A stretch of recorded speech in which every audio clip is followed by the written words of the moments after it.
ये मेडिसिन को उनके सफिक्स नेम से जानने वाली वीडियोस का थर्ड पार्ट है। इससे पहले हम इसके 2 पार्ट अपलोड कर चुके हैं। यदि आपने वो वीडियो नहीं देखी है तो उनका लिंक आपको नीचे डिस्क्रिप्शन बॉक्स में मिल जाएगा, जहां से आप उन्हें देख सकते हैं। और हम कोशिश करेंगे कि अगली 1 से 2 वीडियोस में सारी मेडिसिन कवर कर लें। जैसा कि हमने आपको पिछली वीडियो में बताया था कि हर मेडिसिन के नाम में कुछ ऐसे वर्ड छिपे होते हैं जिससे आप ये जान सकते हैं कि ये दवा किस काम आती है। तो आज की वीडियो में भी हम उसी के बारे में बात करने वाले हैं। और ये वीडियो केवल आपकी इन्फॉर्मेशन के लिए है, आपको इनमें से कोई भी मेडिसिन डॉक्टर को दिखाए बिना नहीं लेनी है। तो स्टार्ट करते हैं। पहला सफिक्स है टिरोल। तो ये यूज़ होता है ब्रोंको डायलेटर, यानी कि ऐसी मेडिसिन जो कि हमारे ब्रोंकस को डायलेट कर देती है, यानी कि उसे फैला देती है। और ये स्पेशली अस्थमा के केस में यूज़ की जाती है। तो इसके एग्जांपल्स हैं एल्बुटिरोल, जिसे कि हम सल्ब्यूटामोल भी कहते हैं, बेम्बोटिरोल, साल्मेटिरोल एंड फोर्मेटिरोल। तो इन सभी के लास्ट में टिरोल आता है और ये सभी अस्थमा के लिए यूज़ की जाने वाली मेडिसिन है। और यहाँ पे हमने एक पिक्चर लगाई है जो कि है सल्ब्यूटामोल की। ये एक इन्हेलर आता है जो कि अस्थमा वाले पेशेंट यूज़ करते हैं। इसके बाद है जोलिन।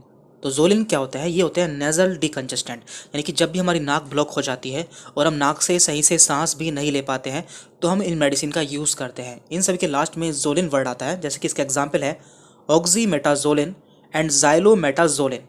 यहाँ पे हमने पिक्चर लगाई है जो कि ऑक्सीमेटाजोलिन की है और आपको मेडिकल पर ये ओट्रोविन नाम से मिल जाती है।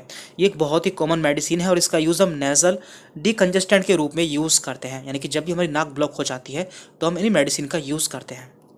देन इसके बाद है व्यूडिन। तो व्यूडिन का यूज़ हम HIV या फिर एड्स के लिए करते हैं। तो एड्स क्या होता है? एड्स एक वायरल डिसीज़ होती है जिसके लिए हम व्यूडिन मेडिसिन का यूज़ करते हैं। इसका एग्जाम्पल है लामीव्यूडिन, स्टेवोव्यूडिन एंड जीडोव्यूडिन। इन सभी के लास्ट में व्यूडिन वर्ड आता है और यहाँ पे हमने एक पिक्चर लगाई है जो कि है लावीव्यूडिन टैबलेट की।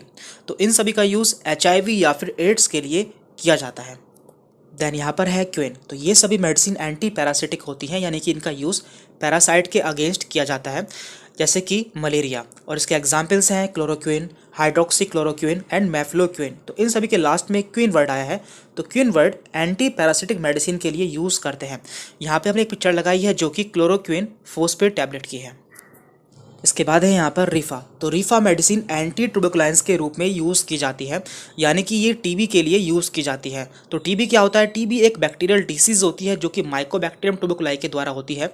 इसके एग्जाम्पल हैं रिफामेट, रिफाम्पिन, रिफापेंटाइन एंड रिफाफ्टर। तो इन सभी के स्टार्टिंग में आया है रिफा वर्ड। तो आप इससे जान पाएंगे कि ये सभी मेडिसिन टीबी के लिए इस्तेमाल होती है। यहाँ पे हमने इसकी पिक्चर भी लगाई हुई है।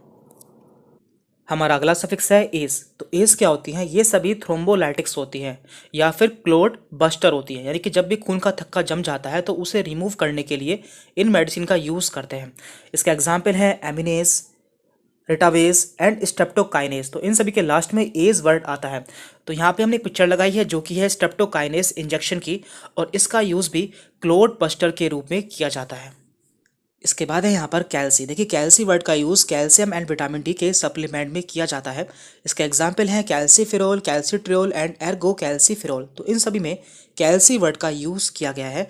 यहाँ पे हमने एक पिक्चर लगाई है जो कि कैल्सी सी जेड है। ये कैप्सूल आते हैं कैल्शियम के, जिसमें कि कैल्सीट्रियोल का यूज़ किया जाता है।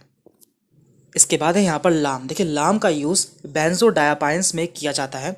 ये सभी एंजियोलाइटिक्स होती है, यानी कि इनका यूज़ एंजाइटी के केस में किया जाता है। इसका एग्जाम्पल है एल्प्राजोलाम एंड मिडाजोलाम। तो इन सभी के लास्ट में लाम वर्ड आता है जिससे आप इसे पहचान सकते हैं। यहाँ पे हमने एक पिक्चर लगाई है जो कि है एल्प्राजोलाम की, और इसका ब्रांड नेम यहाँ पे दिया है जैपीमैक्स। इसके बाद है यहाँ पर पाम। देखिए पाम भी बेंजोडाइजापाइन होती है, यानी कि पाम एंड लाम दोनों ही एंजियोलाइटिक होती है, यानी कि इन दोनों का यूज़ एंजाइटी के केस में किया जाता है। इसका एग्जाम्पल है डाइजापाम एंड लोरिजेपाम। यहाँ पे हमने एक पिक्चर लगाई है जो कि वैलियम डाइजापाम की है, और इसका यूज़ भी एंजाइटी के केस में किया जाता है। इसके बाद है यहाँ पर सेट्रोन। तो ये क्या होती हैं? ये होती हैं 5-HT3 एंटागोनिस्ट, और इनका यूज़ नोजिया एंड वोमिटिंग के केस में किया जाता है। इसके एग्जाम्पल है ओंडासेट्रोन, ग्रेनीसेट्रोन एंड डोलोसेट्रोन। तो यहाँ सभी में सेट्रोन वर्ड का यूज़ किया गया है। यहाँ पे हमने इसकी पिक्चर भी लगाई है जो कि है ओंडासेट्रोन की। इसका ब्रांड नेम यहाँ पे दिया है एमेसेट नाम से, और दूसरी है यहाँ पर इंटेग्रोन, जिसमें कि ग्रेनीसेट्रोन सॉल्ट का यूज़ किया गया है। और देखिए जितनी भी एंटी हाइपरटेंसिव मेडिसिन होती है, यानी कि ऐसी मेडिसिन जिनका यूज़ ब्लड प्रेशर बढ़ जाने पर किया जाता है, उन सभी के लास्ट में या तो आपको प्रिल देखने को मिलेगा, या फिर ओलोल, डिपाइन या फिर ओसिन। तो ये 4 सफिक्स है जो कि एंटी हाइपरटेंसिव मेडिसिन में यूज़ किए जाते हैं। तो इस तरह से आप मेडिसिन को पहचान पाएंगे कि कौन सी मेडिसिन किस बीमारी के लिए यूज़ की जाती है। तो आज की वीडियो में इतना ही था। यदि आपको कोई डाउट रहता है तो आप हमसे कमेंट करके पूछ सकते हैं। Thank you very much.